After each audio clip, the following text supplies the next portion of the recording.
अब परमात्मा कहते बंधे से बंधा मिला छूटे कौन उपाय, और कर बंदगी निर्बंध की वो पल में दे छुड़ाए। अब जैसे 4-5 व्यक्ति न्यों बांध रखे 5-6 तात करके किसी वृक्षों के, और एक बंदे हवा दूसरे ने कहता तो मुझे खोल दे, वो कहता मुझे खोल दे, वो नहीं खोल सकते। वो तो निर्बंध आवा जो बंधा ना हो उन सब के बंधन खोलकर चालता करते।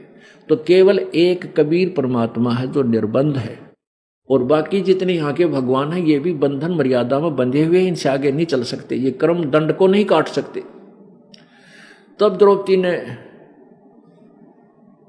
पुकार की थी हृदय से, हे भगवान आज तेरे बिना मेरा कोई नहीं, आज अपनी दासी की इज्जत तेरे हाथ में है प्रभु। अपने आत्माओं, परमात्मा कबीर जी जो है ये बहुत लीला करके हमारी भक्ति को बनाए रखता है। द्रौपदी श्री कृष्ण जी से उपदेश लिए हुई थी, श्री कृष्ण गुरु था पांडवों का। अब द्रौपदी ने अपने कृष्ण भगवान को याद, कृष्ण गुरुदेव को याद किया।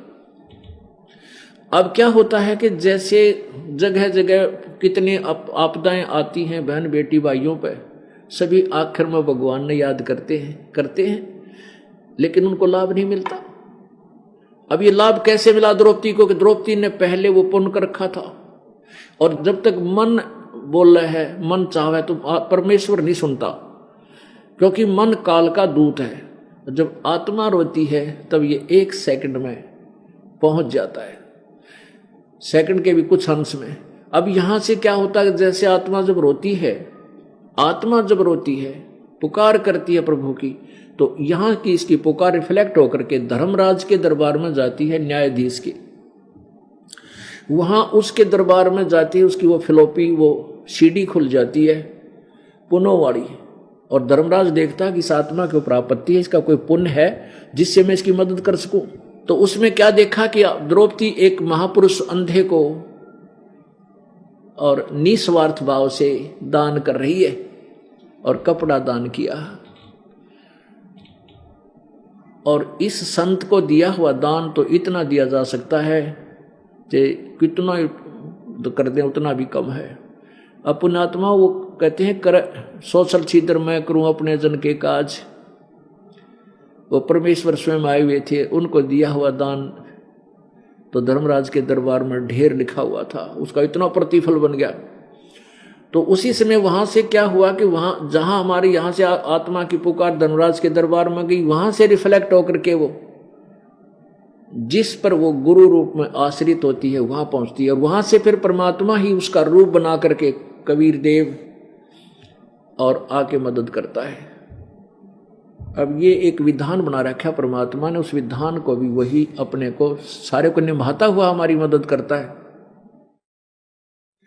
अब वहां श्री कृष्ण जी अपने घर में अपनी पत्नी रुक्मणी के साथ शतरंज खेल रहा था। तुम ना खेलियो, कदे ने सोचो भगवान खेला करता तुम भी खेलने लग जाओ, नहीं, वो तो अलग काम था उनका।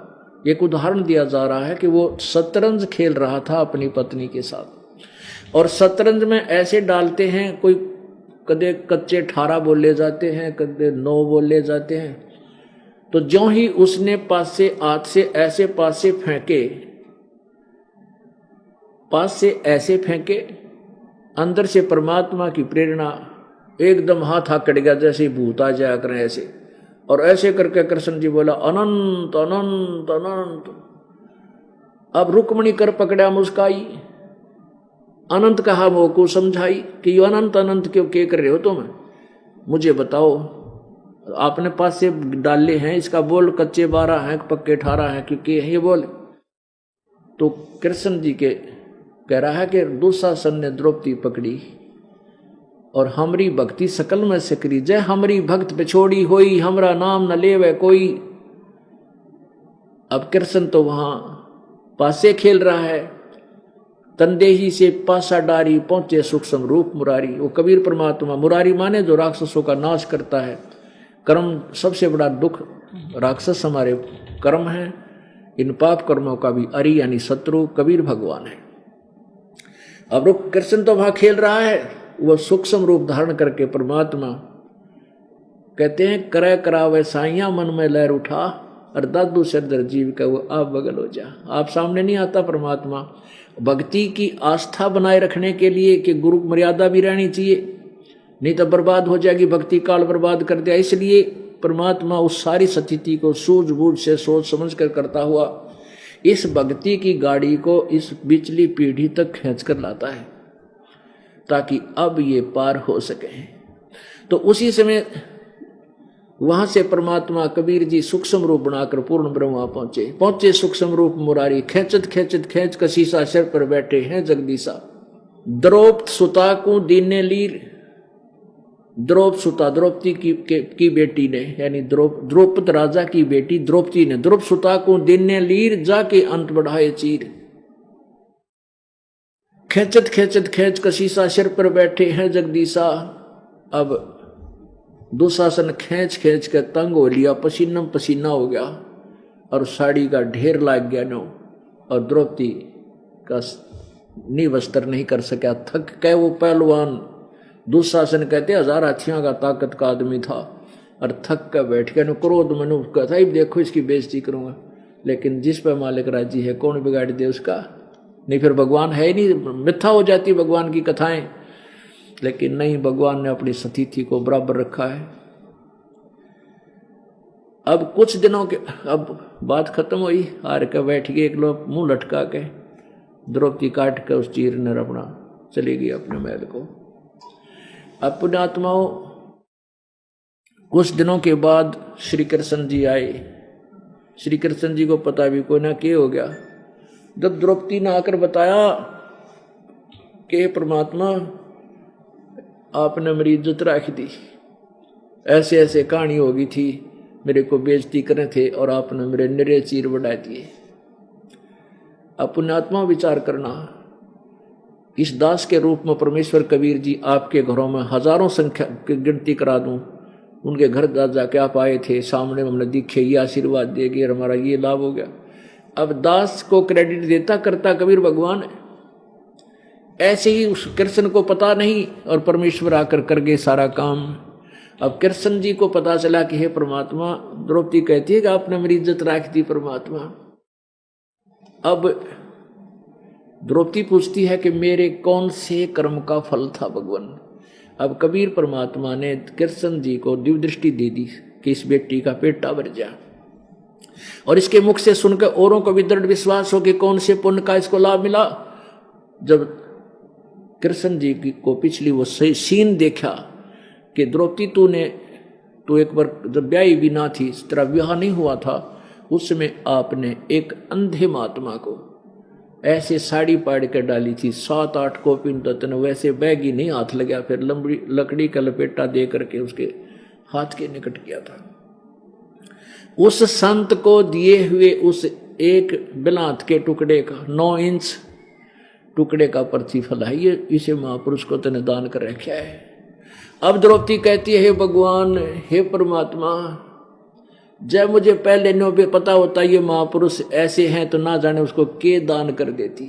एक लीर के कारण मेरे हो गए चीर अपार, जब मैं पहले जानती तो सर्वस्व देती वार। अपने आत्माओं, आपको वो समय मिल गया ये दान धर्म करने का। पहले तो आप वैसे कुर्डियां पे गेरो थे, कहीं दान भी करो थे, वो यूजलेस था, क्योंकि कुपात्र को दिया हुआ दान कभी नहीं फल सकता।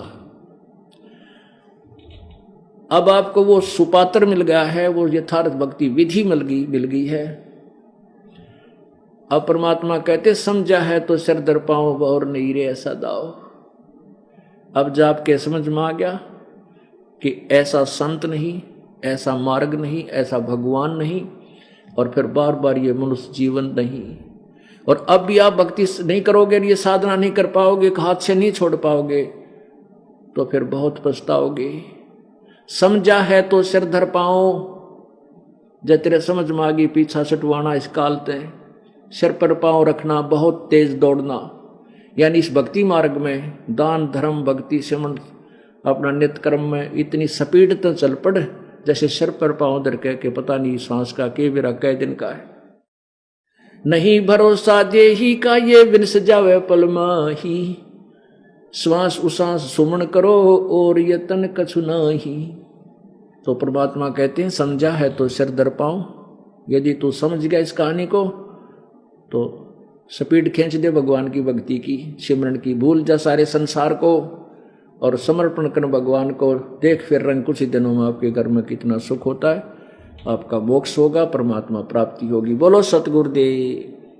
परम पिता परमात्मा पूर्ण ब्रह्म सारी सृष्टि के रचनहार, कुल मालिक, कुल के मालिक कबीर देव, कबीर परमात्मा, कबीर साहब, ये वही परमेश्वर हैं जो बनारस में एक जुलाहे की भूमिका किया करते थे और 120 वर्ष तक मनुष्य जैसे कर्तव्य करते हुए, मनुष्य जैसे कर्म करते हुए एक साधारण मनुष्य की एक भूमिका की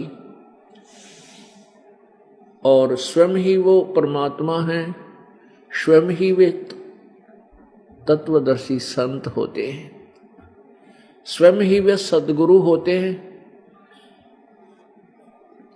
और स्वयं ही वे एक सच्चे भक्त की भूमिका करते हैं, स्वयं ही वे सच्चे एक दास की भूमिका करते हैं, एक सच्चे गुरु भक्त की भूमिका करते हैं। वो परमात्मा हमें एक उदाहरण देकर जाते हैं। यदि आप जी ने भगवान पाना है, यदि आप जी ने मोक्ष करवाना है,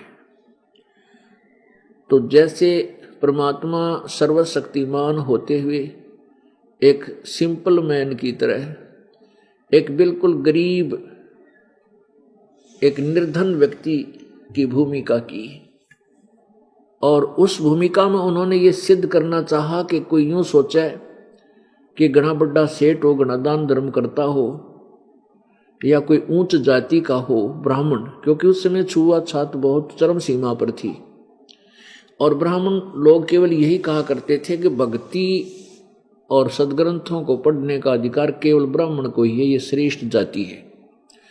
परमात्मा ये कहा करते कि जाति श्रेष्ठ तो है ही है, जाति तो चारों श्रेष्ठ, वर्ण तो चारों ही श्रेष्ठ हैं। अब 4 वर्ण बनाए गए हैं मानव समाज के, एक ब्राह्मण, वैश्य, अक्षत्रिय और शूद्र।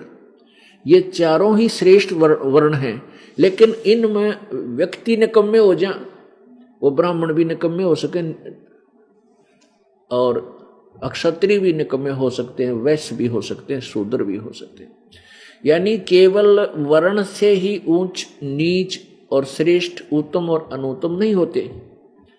परमात्मा पाने के लिए कोई भी वर्ण का व्यक्ति हो, किसी भी वर्ण का व्यक्ति है और वो पूर्ण संत की शरण में पहुंच जाता है, तो पूर्ण संत के पास वो फार्मूले होते हैं कि वो किसी भी वर्ण का व्यक्ति है और कैसे भी नेचर का व्यक्ति है उसको सीधा कर देते हैं, भक्त बना देते हैं। और परमात्मा पाने के लिए किसी जाति विशेष की आवश्यकता नहीं है, भक्ति विशेष की आवश्यकता है।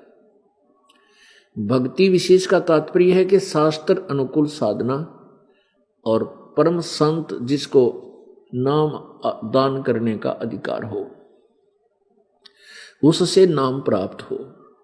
फिर आप गरीब भी पार हो सकते हैं और धनी भी पार हो सकते हैं, रंक भी पार हो सकता है, राजा भी पार हो सकता है, यदि वो मर्यादा में रहता हुआ भक्ति करता। तो परमेश्वर ने यह सिद्ध करना चाहा था कि मैं एक जुलाहा जाति से हूं और मैं जो सत भक्ति बताता और करता और करवाता हूं, इसको जो करेगा वो किसी वर्ण का व्यक्ति है, वो पार होगा। तो परमात्मा ने वो सिद्ध करके दिखाया कि 120 वर्ष तक अपने तत्व ज्ञान का प्रचार किया और परमात्मा में जो समर्थता होती है अपने सामर्थ्य का भी परिचय दिया। ऐसे अनमोल उदाहरण किए, ऐसे लीलाएं की, मुर्दे तक जीवित करके दिखाए परमेश्वर ने। वो असाध्य रोग ठीक किए जो पृथ्वी पर कोई करने को असमर्थ थे, सभी कोई नहीं कर सका था।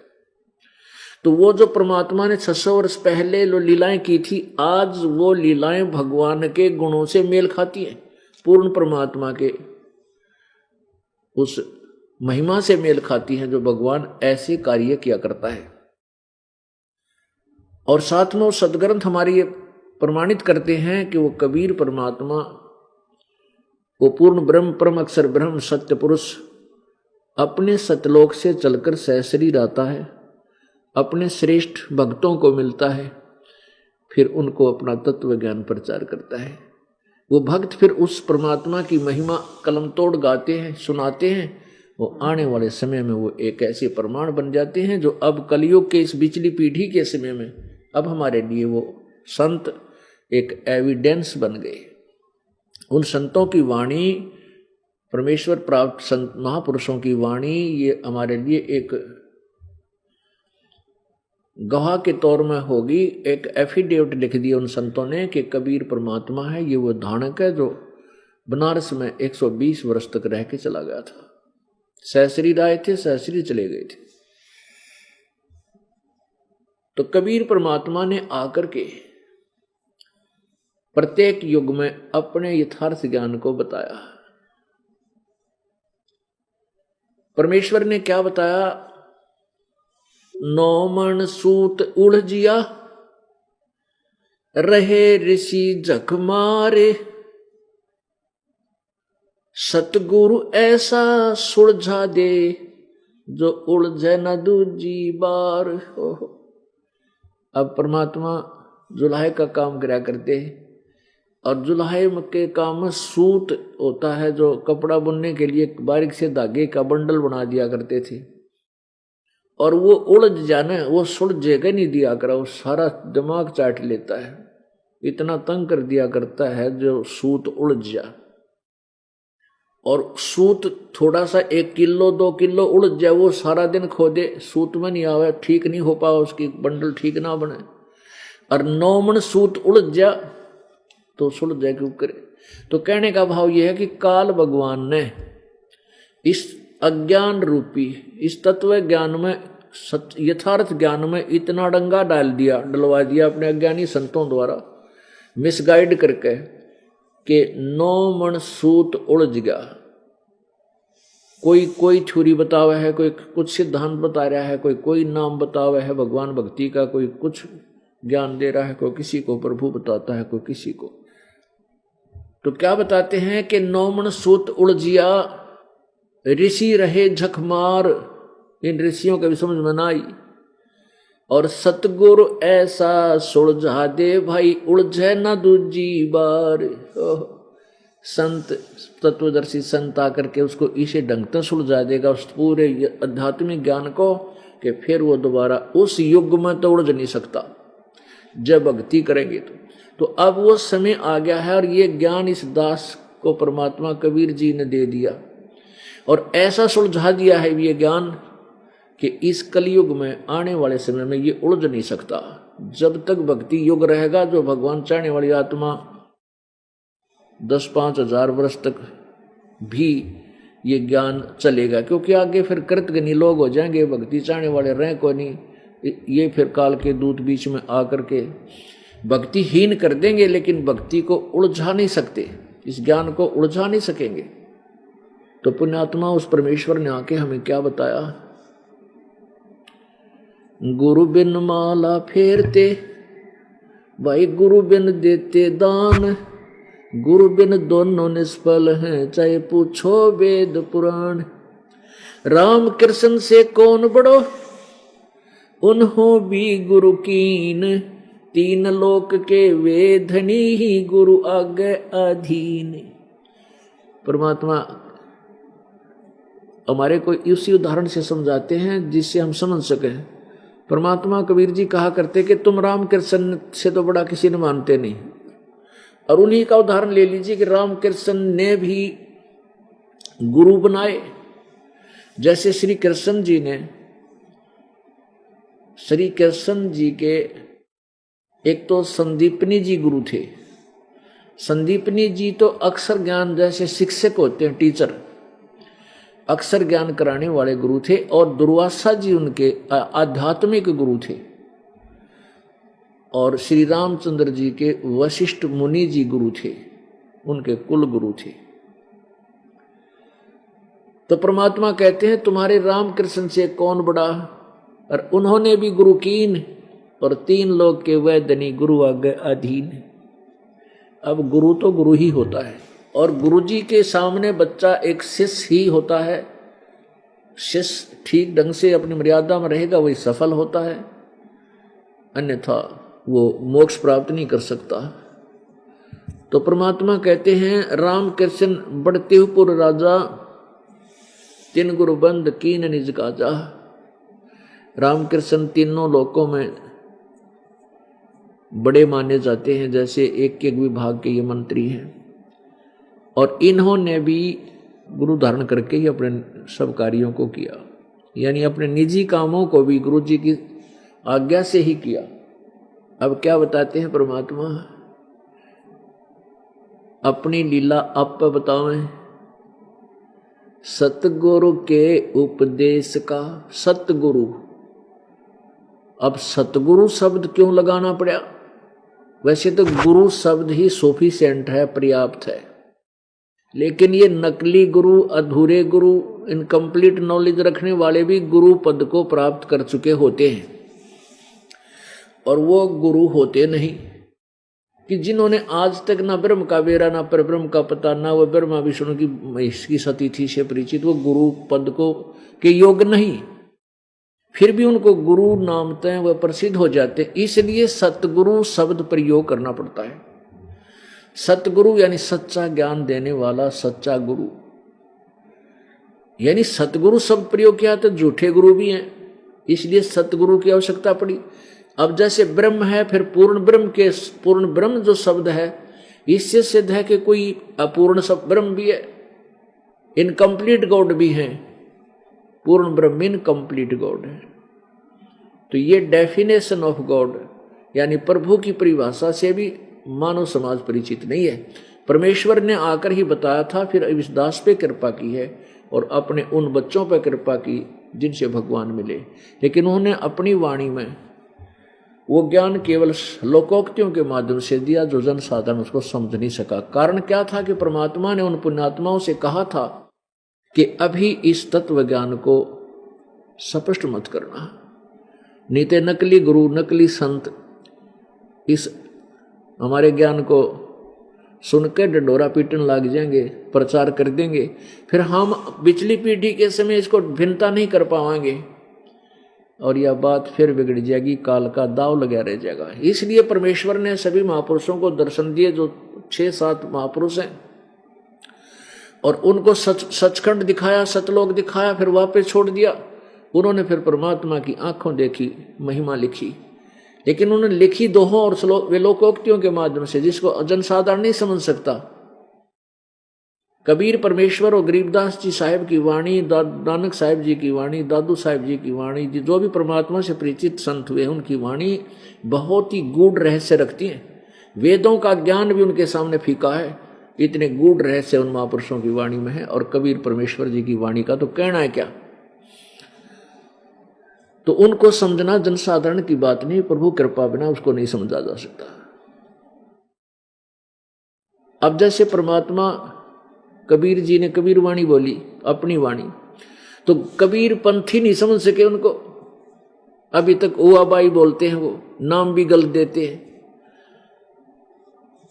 तो पुण्यात्माओं कहते हैं सतगुर बिन काहू न पाया ज्ञाना, जो थो था बुस छड़े मूड किसाना। गुरु बिन वेद पढ़े जो प्राणी, समझे न सार रहे अज्ञानी।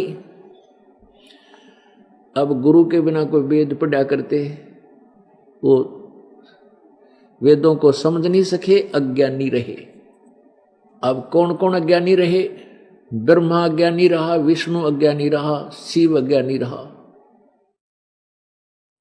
अब पुण्यात्माओं, ये शब्द जो आज दास बोल रहा है, ये परमेश्वर कबीर जी की कृपा से और इस बिचली पीढ़ी पर रहम है कि आप शिक्षित हो और सदग्रंथ अनुवादित है हिंदी में, और ये दास आपको वो अंधे वाली लालटेन दिखा देता है ताकि मेरा सिर ना फोड़े कोई।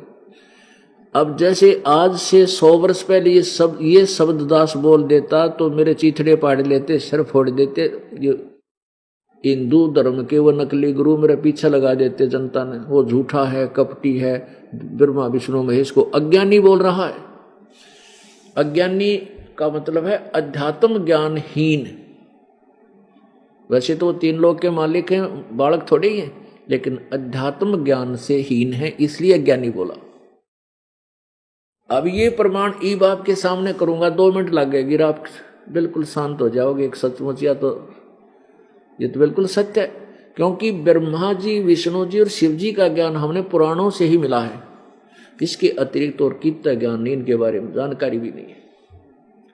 और उन ज्ञानों जिन पुराणों से इन्होंने ज्ञान हमें कहा कि इस पुराण में ऐसा लिखा, इसमें ऐसा लिखा, उन अज्ञानी ऋषियों ने, महर्षियों ने, गुरुओं ने, ब्राह्मणों ने लोक वेद सुनाया, दंत कथा सुनाई, यथार्थ ज्ञान पुराणों का वो हमें नहीं दे सके, क्योंकि उनको खुद ज्ञान नहीं था, ये कहानी के है। अब आपको दिखाते हैं कि विष्णु जी को भी ज्ञान नहीं और ब्रह्मा शिव जी को ज्ञान होगा कहाँ, क्योंकि ब्रह्मा से ज्ञान शुरू हुआ, ब्रह्मा को भी ज्ञान नहीं, तो ब्रह्मा से विष्णु और शिव ने ज्ञान प्राप्त किया। उसके बाद फिर इन्होंने अपने अनुभव से किसी को देवता मान लिया, जैसे देवी भागवत महापुराण आपको दिखाते हैं। देखिएगा ये देवी भागवत महापुराण,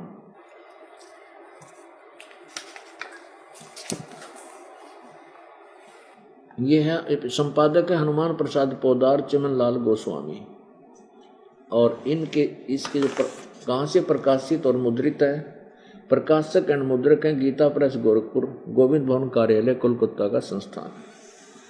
अब इस पवित्र देवी भागवत के आपको 28 पृष्ठ सुनाते हैं, तीसरे पहले स्कंद का।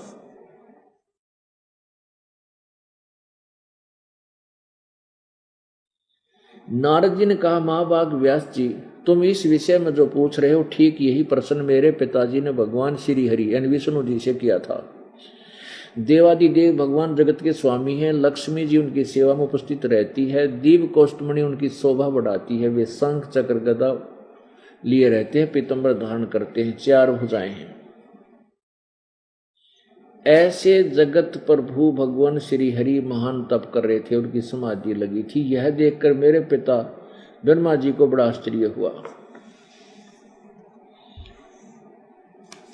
अतः उन्होंने उनसे जानने की इच्छा प्रकट की। ब्रह्मा जी ने पूछा, प्रभु आप देवताओं के अध्यक्ष, जगत के स्वामी, भूत भविष्य एवं वर्तमान सभी जीवों के एकमात्र सत्संग भगवान, फिर आप क्यों तपस्या कर रहे हैं और किस देवता की आराधना में ध्यान मग्न है? मुझे असीम आश्चर्य तो ये हो रहा है कि आप देवेश्वर एवं सारे संसार के शासक होते हुए भी समाधि लगाए बैठे हैं।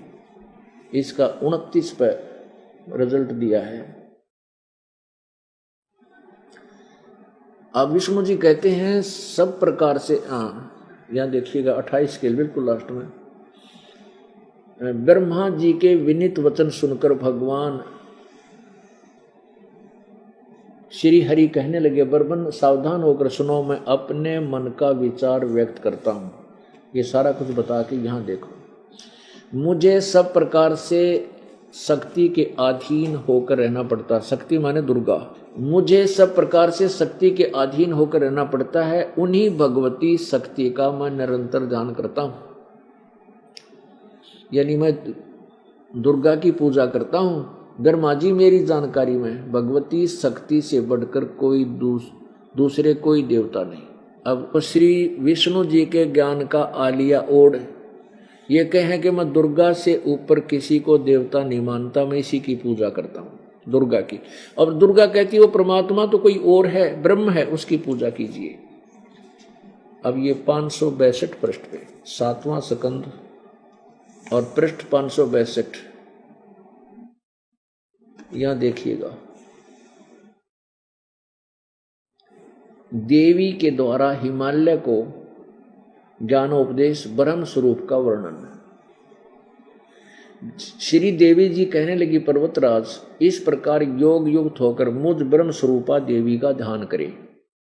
यह ध्यान आसन पर भली भांति बैठकर अतुकी भक्ति के साथ करना चाहिए। अब क्या कहती है देखो, अब यहां खुद अपना भी बता रही है, यानी दोगला ज्ञान इन सभी ने दिया है, इसलिए जीव भ्रमित है। अब ये क्या बताती है, उस ब्रह्म का क्या स्वरूप है यह बतलाया जाता है। यानी और परमात्मा बता रही है अपने से न्यारा, जो प्रकाश रूप सबके अत्यंत समीप में स्थित हृदय रूप गुहा में स्थित होने के कारण गुहाचर नाम से प्रसिद्ध है और महान पद अर्थात परम प्राप्य है। वह समस्त प्रजा के ज्ञान से परे अर्थात किसी की बुद्धि में आने वाला नहीं है, तुम जानो। ये सारा वह सबके मन वह यह परम सत्य और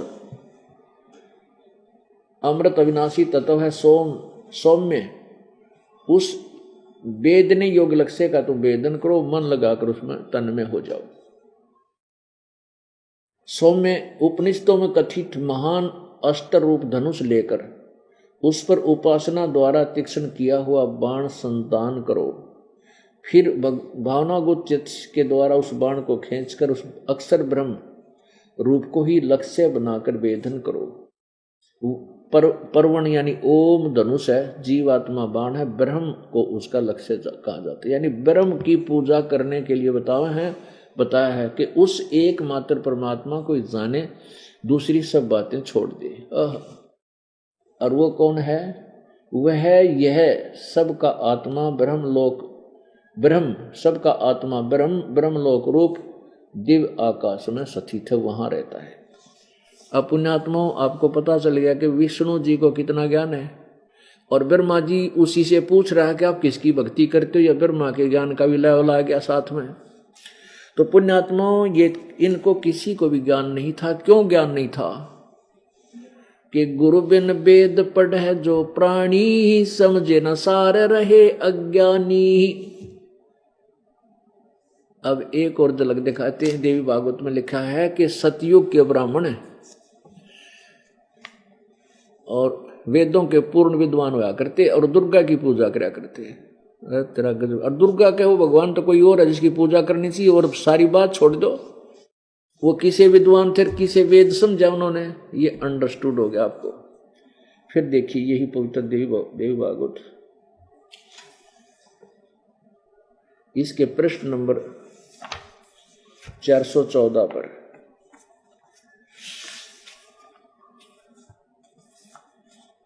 ये देखो, छठा स्कंद पृष्ठ 414 पर। जन्मेजय ने पूछा, महाभाग, किस युग में कैसा धर्म का स्वरूप है?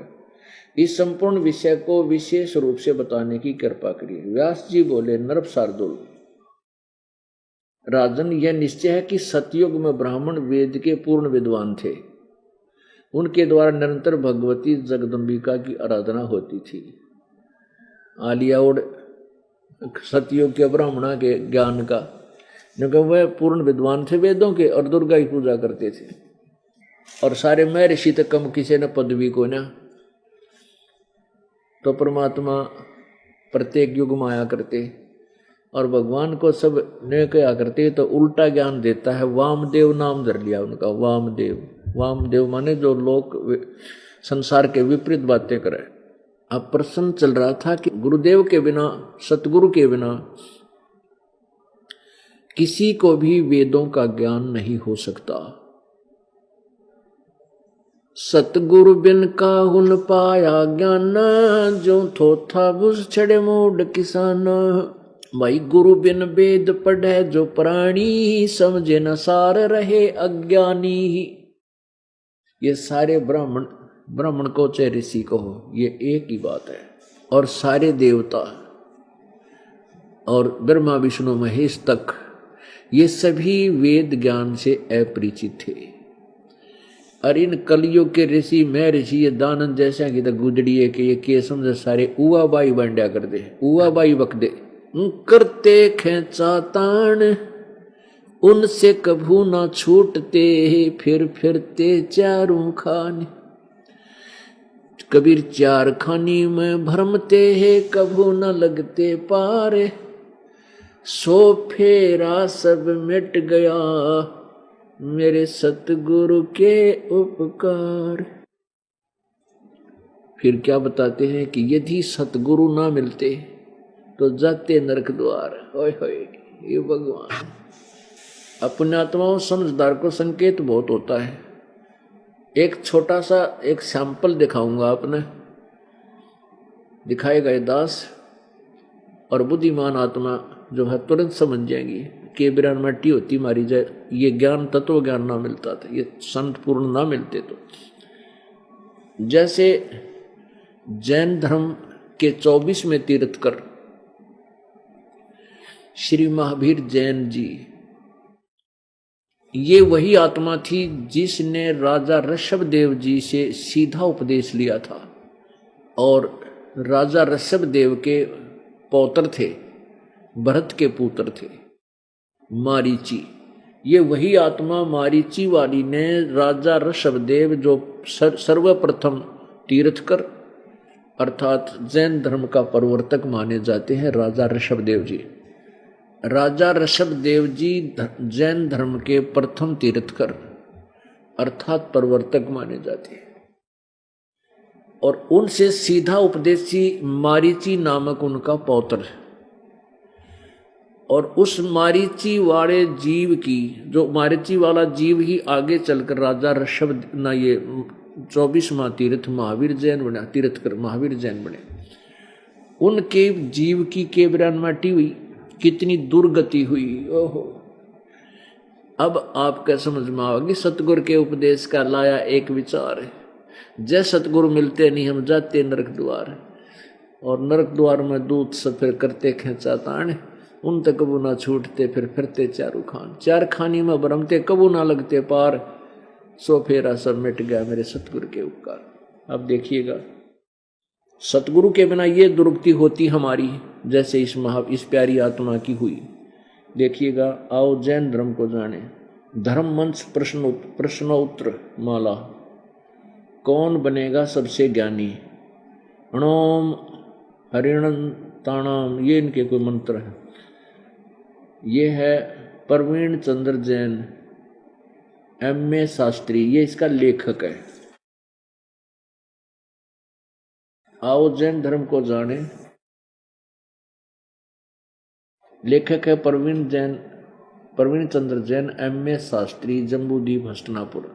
प्रकाशक है श्रीमती सुनीता जैन, जम्बूद्वीप हस्तिनापुर मेरठ। अब हम 293 से प्रारंभ करेंगे, इसके 293 पृष्ठ से।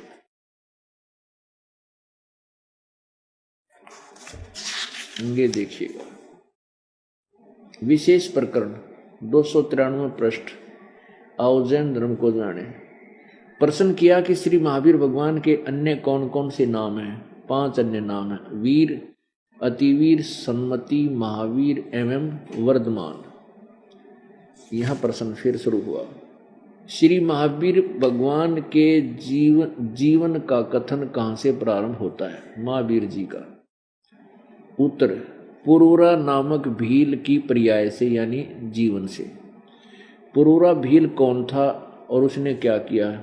ये पुष्कलावती देश की पुंडरीकीणी नगरी में एक भीलों का राजा था। उसने सागर सेन मुनि राज से मदमास मधु का त्याग व्रत लिया था, जिसे जीवन पर्यंत पालन किया।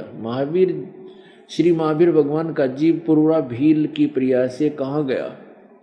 पहले सौधर्म स्वर्ग में एक सागर की आयु वाला देव हुआ। पहले स्वर्ग के बाद श्री महावीर भगवान का जीव किस पर्याय में गया? भरत चक्रवर्ती की रानी अनंतमती से मारीची नामक ज्येष्ठ पुत्र हुआ। ये देखो, ये भरत जो है राजा ऋषभदेव का पुत्र था, उसकी अनंतमती रानी से मारीची नामक ज्येष्ठ पुत्र हुआ। इसने राजा ऋषभदेव जी से उपदेश लिया था। अब मारीची की पर्याय से महावीर भगवान का जीव किस पर्याय में गया? ब्रह्म स्वर्ग में देव हुआ। ब्रह्म स्वर्ग से कहाँ गया? अयोध्या नगरी में कपिल ब्राह्मण की काली स्त्री से जटिल नामक पुत्र हुआ। फिर जटिल के शरीर को छोड़कर महावीर भगवान का जीव कहाँ गया? सौधर्म स्वर्ग में एक सागर की आयु वाला देव हुआ। फिर वहां से कहाँ गया? इस भरत क्षेत्र में सुतिका नामक गांव में अग्निभूत ब्राह्मण की गौतम क्षत्रिय से अग्निशय नामक पुत्र हुआ।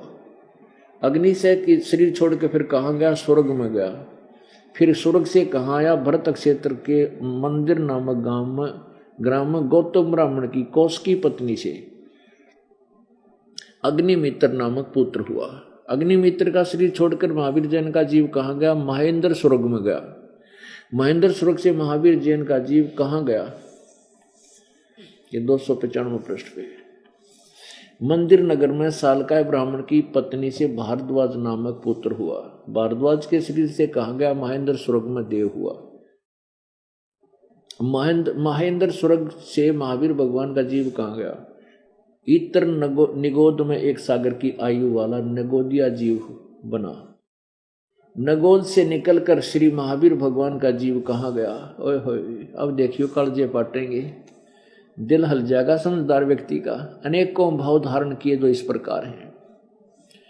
1000 आख के वृक्ष के भाव, 80,000 सीप के भाव, 20,000 नीम वृक्ष के भाव, 90,000 बार केले वृक्ष के भाव, 3,000 बार चंदन वृक्ष के भाव, 5 करोड़ बार कनेर वृक्ष के भाव, 60,000 बार वैश्या के भाव, ओहो 5 करोड़ बार शिकारी के भाव, ओ तेरे की 20 करोड़ बार हाथी के भाव, 60 करोड़ बार गधा बना, 30 करोड़ बार कुत्ता, ओहो 60 करोड़ बार नपुंसक, 20 करोड़ बार क्षत्रि, 90 लाख बार धोबी और 8 करोड़ बार घोड़ा और 20 करोड़ बार बिल्ली, ओहो 60 लाख बार गर्भपात से मरण और केवल 80 लाख बार देव पर्याय को प्राप्त हुआ।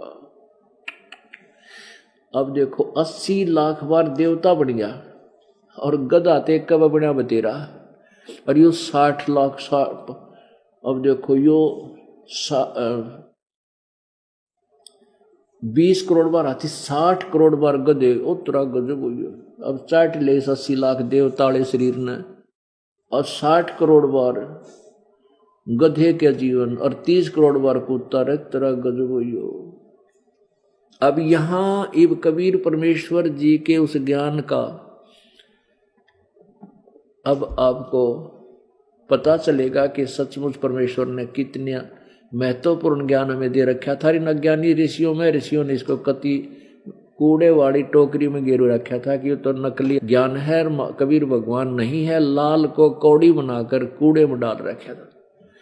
अब इस दास को परख हुई, उस लाल को उठाया, सीने से लगाया और आप बच्चों को बांट दिया। आप भी धनी हो गए और मैं भी धनी हो गया। और जो उन कौड़ियों को लाल बनाए बैठे थे, कांकरले बैठे हैं, अब उनकी विरान मिट्टी होगी। अब वो पटक पटक भाजेंगे, अब आगे आओगे यहाँ पर, देख लेना कुछ दिनों में। अब देखो परमात्मा कहते हैं सुखदेव ने 84 भुगती बना पजावे खरगो, तेरी क्या बुनियाद पुरानी तू पेंडा पंथ पकड़वो। सुखदेव जैसे महर्षि ने अपनी आप बीती बताई कि मैं एक बार गधा बन गया और गधा भी अंधा गधा हो गया और मेरे मालिक ने दिया छोड़े। फिर जाके एक बहुत जंगल में दूर जाके एक नाले में फंस गया। मेरे ऊपर का यात्री आन जान लाग गए, मुझे निकाला नहीं, मेरी पुड़ी बना ली। ना जाने कितने काफी दिन तक भुगत कर तड़फ तड़फ कर मर गया मैं। अब परमात्मा कहते हैं सुखदेव ने 84 भुगती, 84 लाख योनियां, ये गधे कुत्ते सुअर अन्य वृक्ष आदि की, और बना पजावे खरवो, तेरी क्या बुनियाद पुरानी तू पेंडा पंथ पकड़वो।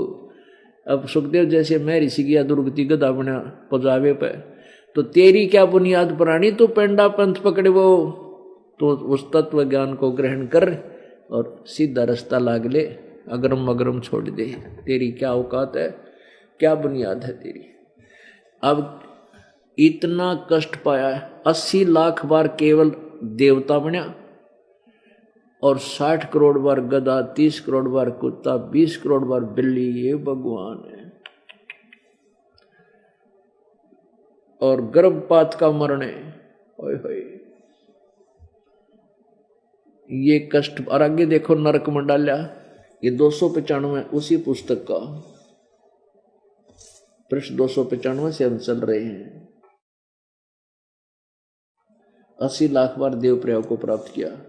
उपरोक्त भाव को प्राप्त करने के बाद श्री महावीर भगवान ने किस प्रयाग को प्राप्त किया? राजगृह नगर में सथावर नामक ब्राह्मण होया। सथावर की प्रिया से कहाँ गया? फिर महेंद्र स्वर्ग में 7 सागर वायु वाला देव होया। फिर राजगृह में महेंद्र स्वर्ग से फिर कहाँ गया? राजगृह में विश्वभूति राजा की जैनी रानी से विश्वनंदी नाम का पुत्र हो गया। फिर उस विश्वनंदी की प्रया से यानी शरीर से कहाँ गया? महाशुक्र स्वर्ग में देव हुआ। महास्वर्ग शुक्र से कहाँ गया? त्रिपुष्ट नामक नारायण हुआ। त्रिपुष्ट नारायण से श्री भगवान महावीर भगवान का जीव कहाँ गया? अब 7वें नरक में गया। नरक द्वार में दूत सब फिर करते खेचा ताणी। 7वें नरक से निकलकर महावीर भगवान का जीव कहाँ गया?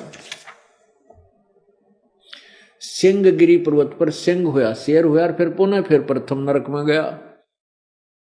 प्रथम नरक से निकलकर श्री महावीर भगवान महावीर का जीव कहाँ गया? हिमवान पर्वत शिखर पर सिंह हुआ। यहाँ पर उसे अजिंत जय और अमित गुण नामक मुनिराज ने संबोधित किया। सिंह का जीव फिर किस प्रिया में गया? सौदर स्वर्ग में सिंह केतु नामक देव हुआ। फिर कनक पर्व नगर में राजा कनक नखपुंख विद्याधर और रानी कनकमाला से कनकोजल नामक पुत्र हुआ। कनकोजल से कहाँ गया? 7वें स्वर्ग में देव हुआ। फिर कहाँ गया? अयोध्या नगरी में राजा वज्रसेन की शीलवती रानी से हरिसेन नामक पुत्र हुआ। फिर महाशुक्र स्वर्ग में देव हुआ। दातकी खंड की पूर्वी विदेह की पुष्कलावती देश की पुंडीकरणी रानी नगरी में राजा सुमित्र रानी मनोरमा से प्रिय पुत्र नामक चक्रवर्ती हुआ। फिर सहसर स्वर्ग में देव हुआ। फिर जम्बू द्वीप के छतरपुर नगर में नंदीवर्धन राजा की वीरमती रानी से नंद नामक पुत्र हुआ। नंद का जीव आगे कहाँ गया? पुष्पोत्तर विमान में देव हुआ। तदंतर देवता होकर फिर 24 में तीर्थ कर श्री महावीर भगवान हुआ। और फिर श्री महावीर भगवान के जीव ने कितने पाखंड मत चलाए? 363 पाखंड मत चलाए। जय हो बेड़ा गर को रहनो। अब आप पे लिख रहे हैं, दास ने तो कुछ लिखा भी को नहीं, और फिर ये कूद पड़े हैं कि मत दिखा, क्यों दिखाओ, बंद करवाओ इसका प्रचार, बंद करवाए दो। कब तक कराओगे? ये होता ढूंढा पाटेगा ही। ये तो सच्चाई जनता के सामने आवेगी, परमात्मा का आदेश है, इसको कोई रोक नहीं सकता। ये दाता देखना किस तरीके से वो अपने बच्चों तक अपने संदेश को पहुंचाता है। काल के दूत तो 8 लाया करें, उनका अपना काम है, हमारा अपना काम है। देखो कौन सफल होता है भी है। अब पुण्यात्माओं, वर्तमान में महावीर जैन जी को जैन धर्म वाले और गणा मानते हैं। अब जो पुण्यात्मा मारीची का जो जीव था वही महावीर जैन बना, और मारीची ने तो उस महापुरुष से उपदेश लिया जो जैन धर्म का प्रवर्तक है। उसके बाद इसकी यह दुर्गति हुई है, 60 करोड़ बार गद्दार, 30 करोड़ बार कुत्ता, 20 करोड़ बार बिल्ली, ओ तेरा गजब। और इस महावीर जैन का क्या होगा आगे चलकर, जिसने पाखंड मत चला दिया, कोई गुरु निर्धारण किया? होय महावीर का जी का कोई गुरु नहीं था। अपने सल्फ अनुभव से अपनी साधना करके, और 363 जिसने पाखंड मत चला दिया, उसके जीव का आगे क्या होगा? कितने घोर नरक में कितने वर्ष तक पड़ेगा? इसको आगे मानव जीवन नहीं मिलेगा, कई हजारों करोड़ों वर्षों तक। और उसके अनुयायियों का क्या होगा? अब पुण्यात्माओं, अब यह बात समझ में आती है। सतगुरु के उपदेश का लाया एक विचार, जय सतगुरु मिलते नहीं जाते नरक द्वार। नरक द्वार में दूत सब करते खेचा तान, उनसे कबू ना छूटते फिर फिरते चारों खानी। अब 4 खानी में ये आ जाते हैं सब जीव, 84 लाख योनियां, जिसमें पशु पक्षी पेड़ पौधे मनुष्य आदि जितने जीव जंतु हैं, सारे इन 84 लाख योनियों में कहते भोगते हम, कभी ना लगते पार। और 100 फेरा सब मिट गया हमारे सतगुरु के उपकार। ओए होए, कितना बाईपास निकाल दिया परमात्मा ने। ये ना तो आप 84 लाख योनियों में जाओगे और न ही आप नरक में जाओगे।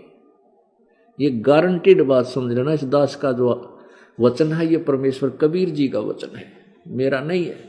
भगवान के वचन को कोई टाल नहीं सकता। आप कौन इसके पात्र होगे? जो आजीवन मर्यादा में रहते हुए भक्ति करोगे। आजीवन मर्यादा में। देखो बच्चा खेल खेलता है और पहले वो निचले स्तर पर जिला स्तर में खेलता है, फिर स्टेट स्तर पर खेलता, राज्य स्तर पर, फिर अपने देश अपना जो है ना राष्ट्रीय स्तर पर खेलता है, फिर अंतर्राष्ट्रीय स्तर पर खेलता है। तो प्रत्येक गेम में उसने सब नियमों का पालन करके खेलना पड़ेगा तो ही सफल होगा। तो अंतिम श्वास तक ये गेम हमारा आखिरी सांस तक चलेगा। तो इस खेल में हमने सफल होने के लिए आजीवन मर्यादाओं का पालन करना पड़ेगा, फाउल पॉइंट से बचना पड़ेगा, तभी हम परमात्मा प्राप्त कर सकेंगे। तो क्या बताया, जय इब के सतगुरु मिले, सतगुरु मिले, सब दुख आखूरो, चरणों ऊपर शीस धरूं, कहूं जो कहनी हो।